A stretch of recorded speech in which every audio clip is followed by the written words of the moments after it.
I would request Ms. Jhansi Reddy garu to ask that question. Mic. Just give me the other mic. Welcome, Rahul Ji, for California. And as a Women Empowerment Telugu Association, my name is Jhansi Reddy. So I would like to ask you two questions regarding this women bill that has been, in the court for almost more than half a century. So when the Congress comes in power, Which women's bill? the women's reservation rights.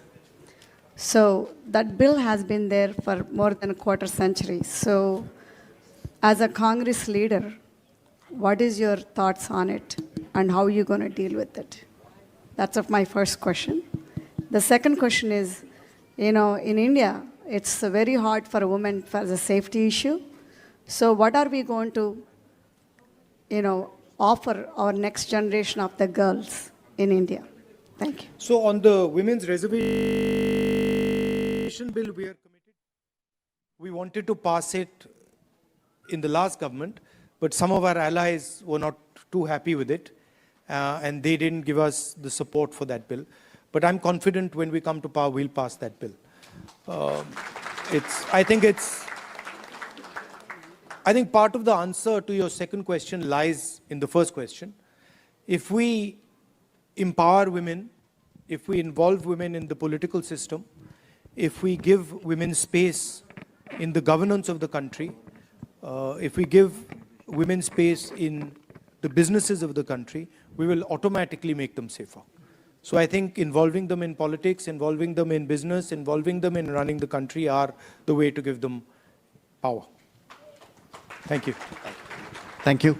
So we have another Tamil community organization, who united entire Tamil organizations, and they have expressed their support.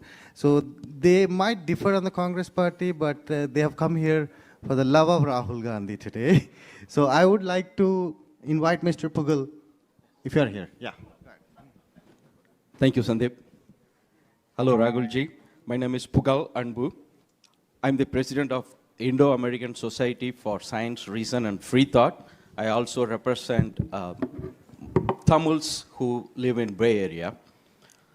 On behalf of our people and on behalf of people who believe in science, reason and free thought, I would like to point out we are honored, humble and most truly proud of your journey about opening up the shops of love on the streets of hate all over the India. Tamils have long tradition of harboring brotherhood mindset throughout their civilization. 3,000 years ago, our forefathers said, Yadum ure, Yavarum kelir, Pirapukkum ella uyirkum. Translation, all human beings are created equal, and every town is our town, everybody is our relative. To us, India is like European Union, with each state having its own language, its own tradition, its own festivals, its own cuisine, dress code, way of living, etc., etc. They are all different, yet we live under one country called India. Therefore, it is deeply saddening to us when someone from the union government trying to impose one language, one culture, one tradition, one religion, one school, etc. Recognizing this diversity to make India a robust country, our beloved leader, the Dravidian icon, former Chief Minister Dr. C.N. Anathurai proclaimed, both in Parliament and in public forums, for Manilathil Suyachi Mathiyil Kootachi, which means autonomous rule at the state level and federal rule at the union level.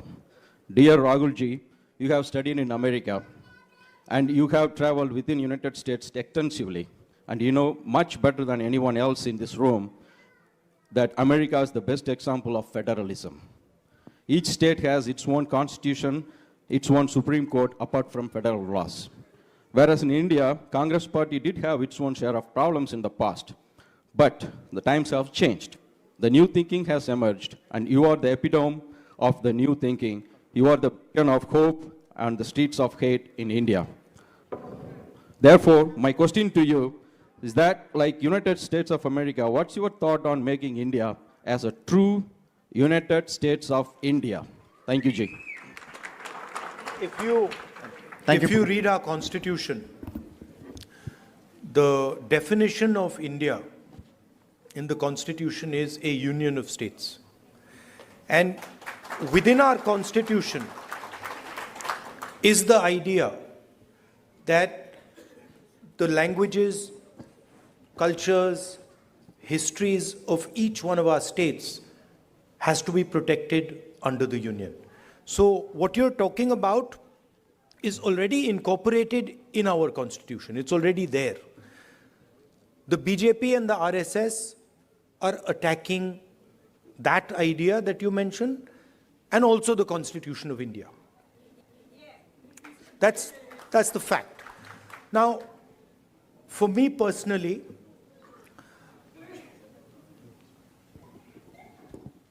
I understand that the Tamil language is more than a language to Tamil people. Right? It is not just a language. It is their history, it is their culture, it is their way of life. And I will never ever allow Tamil language to be threatened. Right? Because for me, threatening the Tamil language